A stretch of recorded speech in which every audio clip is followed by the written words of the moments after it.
Channel को जरूर subscribe करें। आपका बहुत बहुत धन्यवाद। एक समय की बात है, लक्ष्मीपुर के जंगल में बहुत से पशु पक्षी रहा करते थे। उसके बीच रंगीला नाम का एक बड़ा ही नेक हिरण भी रहता था। वह बहुत ही मेहनती, मिलनसार और परोपकारी था। वह अपने मन, कर्म और वचन से सबका ख्याल रखता था। किसी का स्वास्थ्य खराब होने पर वह हालचाल लेने के साथ साथ उसके उपचार की भी व्यवस्था करता था। वह जहां रहता था वहां अपने मेहनत से चारों तरफ हरियाली रहता था। एक बार रंगीला स्वयं बीमार पड़ गया। उसे ऐसा बुखार चढ़ा कि उतरने का नाम ही नहीं ले रहा था। उसने स्वयं कुछ जड़ी बूटियां खाई, लेकिन कोई लाभ नहीं हुआ। उनकी बीमारी की खबर पूरा जंगल में फैल गई थी, लेकिन उसे देखने के लिए कोई नहीं आया। तब उसका मन अधिक मुरझा गया। उसे उठा नहीं जा रहा था। फिर भी वह उठकर थोड़ा आगे आया और उसने देखा कि 2 हिरण उनके इलाके में आ गए थे। वह उनके बड़ी बड़ी हरी हरी घास खा रही थी। उन्होंने जब रंगीला को देखी तो मुस्कुराने लगी। अरे रंगीला, कैसी है तुम्हारी तबीयत? हम लोग तो तुमसे ही मिलने आए हैं, तुम्हारा हालचाल जानने आए हैं। हाँ रंगीला, मैंने सुना तुम्हारी तबीयत बहुत खराब है, तो हमसे रहा नहीं गया, इसीलिए चले आए हैं। अब बताओ, कैसी तबीयत है तुम्हारी? तबीयत में कुछ सुधार नहीं आया है, अब कोई दूसरी दवा लेनी पड़ेगी। हाँ हाँ, अच्छी दवा लेना और अपनी ख्याल रखना। अब तुम आराम करो, हम चलते हैं। रंगीला मुड़कर अपनी घर के तरफ चला गया और इधर दोनों हिरण फिर से रंगीला के इलाके के हरे हरे घास खाने लगी। हमने इस जगह के बारे में जितना सुना था उससे कहीं ज्यादा पाया। रंगीला ने बड़ी मेहनत से ये गुलशन सजाया है।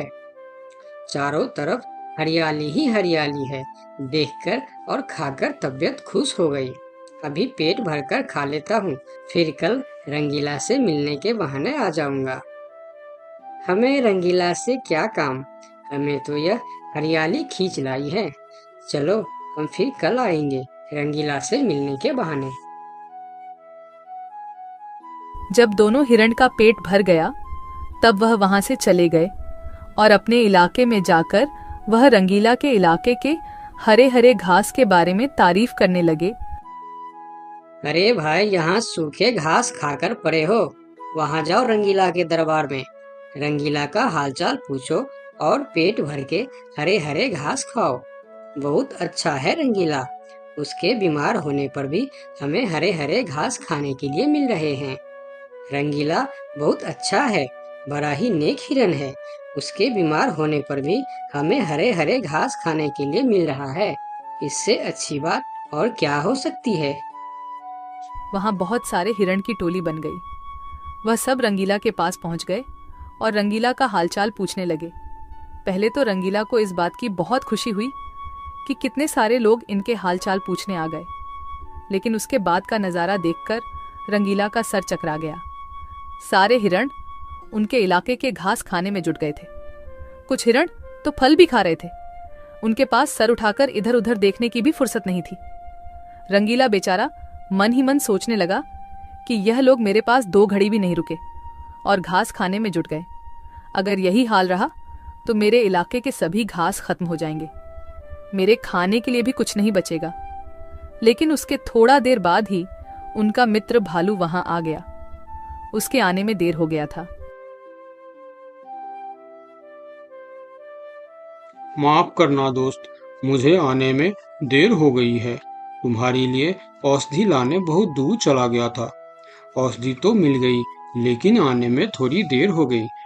ये जड़ी बूटी तुम जल्दी खा लो और जल्दी से ठीक हो जाओ मेरे दोस्त।